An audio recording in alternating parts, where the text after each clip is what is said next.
Hello all, as always with a smile. Okay, तो ये smile genuine है या डिसेप्टिव है, ये जो मेरे को समझते हैं they can understand that. Actually अभी मेरा सेकंड न्यू वाली कीमो का साइकिल चल रहा है. ये मेरे लगा हुआ है ना, बॉटल के साथ. इधर बैग, उधर मेरा कल भी मैंने वीडियो डाला था. ये बैग में मेरे वो बॉटल. ओके, तो अभी क्या है कि अभी कुछ ऐसा शेयर करने लगी हूँ जो जैसे एक इम्पॉर्टेंट पार्ट है लाइफ का. जैसे मैं अब तक आपको सारी चीज़ें अपडेट करती आ रही हूँ, कब क्या हो रहा है, कैसे हो रहा है. तो अभी ये भी अपडेट्स के लिए है, लेकिन कुछ थोड़ा सा डिफरेंट सा है, कुछ प्रॉमिसिंग सा है, पॉजिटिव सा है, कुछ बीच में लाइक डिप्रेसिंग सा भी लग सकता है किसी को. एक्चुअली मैं जस्ट बताना चाहती हूँ ये पिछले कुछ दिनों में मेरी रिपोर्ट के बाद क्या क्या चीज़ें हुई हैं मेरी फर्स्ट कीमो के बाद. ये डेज मेरे लिए बहुत ही ज़्यादा, जैसे मैं बोल सकती हूँ, क्रूशियल से डेज थे, क्योंकि हम लोग वेट कर रहे थे मेरी इस रिपोर्ट का, और हम लोग कहीं ना कहीं अंदर से जैसे था कि श्रिंक हो जाएंगे, जैसे मेरी पिछली रिपोर्ट के अकॉर्डिंग मुझे लग रहा था. बट उसमें देखा हमने श्रिंक भी हुए हैं, बट साथ ही साथ इंक्रीज भी हुए हैं, है ना. तो दिस इज़ द रीज़न उन्होंने मेरी कीमो चेंज की. और ऐसा है कि चीज़ें ऐसी हुई हैं जैसे मैं आपको बताती हूँ. जैसे मैंने बताया, मैं रिपोर्ट की ही वेट कर रही थी. तो उस रिपोर्ट के अकॉर्डिंग अब पता ही है कि मेरा और भी कंटिन्यू होना है. तो फिर ये लगा कि अननेसेसरली इंडिया में मैं अपना बेस क्यों रखे हुए है ना, तो वहाँ पे फिर उसको रैप अप कर दिया जाए. इजी नहीं था ये सब चीज़ें डिसाइड करना. पहले तो प्रोसेस करने में टाइम लगा मेरी वो रिपोर्ट को लेके, उसके बाद इस डिसीज़न को लेने में लगा. और बहुत वल्नरेबल थी मैं इन दिनों में. बेटी को मैंने इंडिया भेजा 1 वीक के लिए. उसमें my mom is already there, मामा वहाँ पे ऑलरेडी थे, तो अभी भी वहीं हैं. तो वो फिर जैसे मेरा जो सामान मुझे चाहिए था, कुछ मेरे डॉक्यूमेंट्स वगैरह, कुछ ये मेरे स्टोमा बैग्स वगैरह, कुछ हम लोगों की फ़ोटोग्राफ्स, कुछ उसके छोटे होते की प्रेस क्लिप्स थे, प्रेस नोट्स थे, काफ़ी कुछ था. तो वो ले आई है. और जब जाना था उसको, उन दिनों में बहुत फ्रस्ट्रेटेड थी मैं, बहुत डिप्रेस्ड भी थी.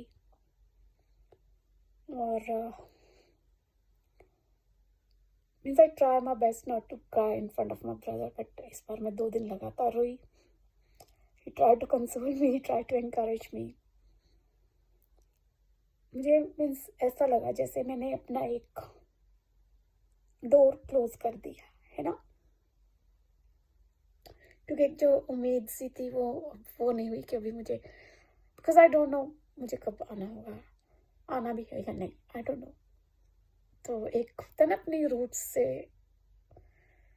अपने आप को डिस्कनेक्ट करना, या सॉरी सी अभी इतने दिन हो गए इन चीज़ों को, अभी तो मीन्स चलो बेटे है ना. और उन दिनों में मुझे कोई कॉल्स भी आई हैं जैसे, तो मैं पिक नहीं कर पाई हूँ, क्योंकि मैं वैसे स्टेट ऑफ माइंड में नहीं थी. जिन ने उन दिनों में मेरे से बात की भी है किसी ने, तो they were also shock to see me in this state, क्योंकि किसी को नहीं लग रहा था कि मैं ऐसे रिएक्ट करूँगी या कुछ ऐसा मेरा एक्सप्रेशन हो सकता है. बट या दिस वॉज नॉट ईजी, अभी भी इजी नहीं है, बिकॉज व्हेन फिर बताने लगी हूँ, when she was living house, मैंने उस दिन उसको वीडियो पे नहीं देखा निकलते हुए, वहाँ बात नहीं की मैंने सारा दिन वीडियो पे उससे। मैं उसको ये बोला कि अपना just pray to God for some time and then leave the way I used to leave. So this is how she left. See, now also I have tears because yeah, एक easy नहीं था, है ना? अभी भी ऐसे लग रहा है कि क्या है। तो काफ़ी ये मेरे लिए डेज ऐसे गए हैं, राइट? फिर उसके बाद क्या हुआ कि मीन्स 10th को मेरी अपॉइंटमेंट थी ऑन्कोलॉजिस्ट के साथ and 10th is the day when 10 September 2020 when our father he left us। तो ऑब्वियसली वो और ज़्यादा डिप्रेस कर रही थी ये चीज़ें, क्योंकि कुछ भी हो, कितना भी टाइम क्यों ना निकल जाए, if someone is gone, specially parents, we can not bring them back, है ना? तो और वो पेन वैसी इंटेंस है कि he is not with us, है ना? और उस दिन मेरी एक ऑन्कोलॉजिस्ट के पास अपॉइंटमेंट थी और मैं निकलने से पहले भी मेरा लाइक काफ़ी ऐसा हुआ, I cried in the train as well, I was just wiping my tears. और जब मैं वहाँ गई हूँ अपनी कैंसर स्पेशलिस्ट के पास, तो और मुझे ऐसा लगा as if my dad he sent me a sign. जैसे मैंने आपको पिछले वीडियो में बताया था कि जो मेरी अभी न्यू कीमो लग रही है उसमें से एक ड्रग ऐसी है जिसकी सिंगल डोज ही $2700+ की है, और वो मुझे फर्स्ट साइकिल में नहीं लगाई उन्होंने अभी, क्योंकि डॉक्टर ने इंश्योरेंस को किया हुआ था लेटर मेरे लिए, है ना? तो शी टोल्ड मी कि insurance company approved like 12 doses, तो उसमें हमें रिबेट मिल जाएगा। तो नहीं तो बहुत ऐसे हो गया था कि पहले ही लाइक 2500 के आसपास जा रहे हैं आउट ऑफ पॉकेट, और अगर ये चीज़ें भी अपने उस पर आ गई तो बहुत मुश्किल हो जानी थी, है ना? But as always God is really great and this is what I felt, it is sign from my dad that same day I got this news from doctor, so this is something positive. तो फिर मेरी उसके बाद chemo मेरी अभी हुई है कल, तो इसमें मेरे सारे डोसेस लगी हैं, लेकिन जो ये वाली ड्रग है ये पूरी डोज लगी है, और उसमें से एक ड्रग जो मेरी ये घर में लगा के देते हैं, ये जैसे ये इम्यूनोथेरेपी में आती है, आई डोंट नो, मतलब जो 46 आवर्स लगनी होती है, तो इसको उन्होंने ऑलरेडी कम किया हुआ था मेरी ये इसकी वजह से। ये देखिए, है ना, ये सब खराब हो रही हैं फिंगर्स, है ना? देखो, ये देखो, बहुत डिफ़िकल्ट होता है, इसमें पेन रहती है।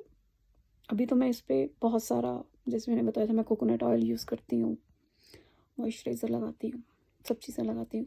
तो उन्होंने मेरी ऑलरेडी 25% लेस की हुई थी, तो 75% लग रही थी, लेकिन इस बार डॉक्टर ने फिर मेरा इसको और डिक्रीज़ किया है। अभी 40% डिक्रीज़ है, मेरे को 60% ये लगाई हुई है, 60% पोटेंसी के साथ, क्योंकि ज़्यादा साइड इफ़ेक्ट्स अगर हो गए तो ये चलेगी ही नहीं फिर आगे, इसलिए डॉक्टर ने कम की है। ऑब्वियसली फिर इफेक्ट उतना कम होगा कैंसर सेल्स पे भी इसका, है ना, तो उतना डिले हो जाएगा उसका। साथ ही क्या हुआ कि जो मेरे को अभी उन्होंने लास्ट कीमो में लगाया था, अभी ये जो मेरी फर्स्ट कीमो अभी हुई है फर्स्ट को, उसमें एक जो लगाई थी जो ओ वाली मेडिसिन है जो मैंने उसमें लगाई हुई है, ऑक्सा वाली है, उसके साथ ये जो मेरी नर्व डैमेज का है, जिसकी वजह से मैंने वो आईसी मिटन्स पहने थे, आईसी सॉक्स, बिल्कुल वो 3rd डिग्री टॉर्चर था आज मेरे लिए, इतने ठंडे ठंडे वो हाथ लगाए उस पर, पैर उसमें रखे, है ना? तो लेकिन अभी वो मैंने देखा कल जब मैं उन मिटन्स को और वो आइस पैक्स को दोबारा फ्रीज़र में रख रही थी घर आके, तो उसी टाइम मेरे नर्व्स में प्रॉब्लम आ गया है, तो सारी शिवरिंग, इसके अंदर ना सेंसेशन आ रही है एक जैसे करंट वाली, झंझनाहट है काफ़ी। और फिर 15-20 मिनट उसके बाद ठीक नहीं होता जब मैं किसी भी चीज़ को हाथ लगा रही हूँ, पानी को।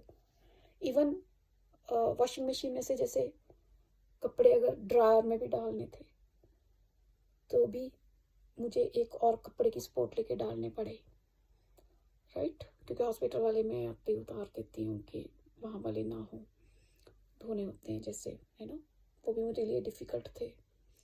और पानी उन्होंने मुझे बोला था कि पानी पीते हुए, फर्स्ट डोज में ऐसा नहीं हुआ बट इस डोज में मेरे पानी भी अटक रहा है, यहाँ मेरे को स्पैज्म फील हो रहा है, जबकि मैं नॉर्मल में पी रही हूँ, नॉर्मल रूम टेम्परेचर। फ्रिज का तो कुछ लेना ही नहीं है बिकॉज उससे कोल्ड सेंसेशन मुझे ज़्यादा तंग करेगी, है ना, कुछ उठाते हुए। इवन ये डोर्स को ओपन करते हुए मैं कपड़े के साथ उसके हैंडल को, नॉब को कर रही हूँ। डिफ़िकल्ट है थोड़ा, अभी 3-4 डेज़ के बाद में भी कम हो जाए। इवन एक मेडिसिन ढूंढी थी मेरी नीस ने, उसने, फिर मैंने डिस्कस किया था डॉक्टर से 10th को, तो उन्होंने बोला था कि आई कैन टेक दैट, जिससे नर्व डैमेज के चांसेस थोड़े कम होते हैं। मैंने वो भी मंगवा ली थी, संडे से मैंने स्टार्ट कर दी है लेनी वो भी। बट ये अभी सेकेंड डोज में मेरा ज़्यादा प्रॉब्लम आ गई है, और मेरी फर्स्ट डोज के बाद जो प्रॉब्लम देखी थी डॉक्टर ने, उसने अब ये देखिए कि वो सेकेंड डोज में उन्होंने मेरे को उसको 75% कर दिया है कि दवाई चलती रहनी चाहिए, कि ये ना हो कि हम साइड पूरी डोज के साथ साइड इफ़ेक्ट्स ज़्यादा हो जाएं और दवाई जो है वो फिर बंद ना करनी पड़ जाए, इसलिए उन्होंने डोजेस कम कर रहे हैं। तो आगे भी चलो होगा, है ना। तो ये चीज़ें मुझे बतानी थी आपको कि अभी slowly my brother he would wrap up the things there in Goraya. और जैसे मेरे जो कपड़े और अपना क्या कहते हैं बेडिंग वगैरह का जो सामान है, ये सारा सब सही सही है। तो मैंने बोला कि वो इधर फ्लड्स वालों को भी भेज दो, है ना, बर्तन वगैरह भेज दो, वहीं पे मेरे जो जो चीज़ें काम की हैं सब सारी काम की हैं। मैं वैसे मिनिमलिस्ट सी हूँ, तो उधर चला जाएगा, कुछ जैसे कैसे भी करके उसको डिस्पोज ऑफ किया जाएगा। और साथ में क्या कहते हैं,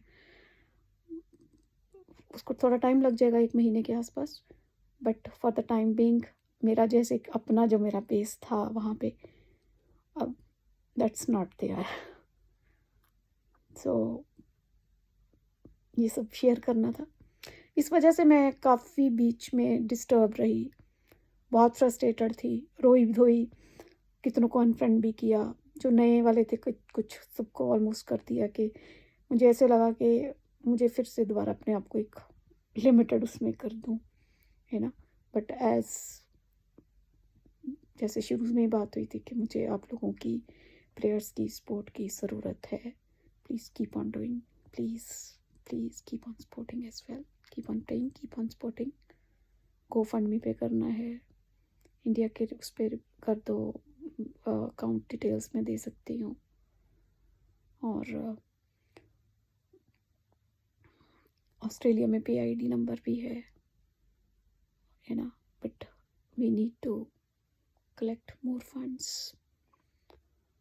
तो चलो, बहुत बड़ा वीडियो है, लेट्स सी कौन कौन देखता है। दूसरा वीडियो कल मैंने डाला, वो 2 घंटे तक कोई व्यू ही नहीं है उस पर, मीन्स किसी को लगा ही नहीं कि चलो इसका देख लें कि क्या रहा साइकिल का या क्या है ना। मुझे लगा चलो बिजी हैं लोग, है ना। तो क्योंकि जब मैंने डाला ही था उस टाइम कनाडा में, तो वैसे ही लाइक मिडनाइट या अर्ली मॉर्निंग आवर्स थे। इंडिया में भी किसी ने नहीं देखा उसको किसी ने नहीं देखा उसको, for 2 hours तो नो व्यू था उस पर। चलो ठीक है, thanks a lot, take care, I love you all, God bless you all, thank you.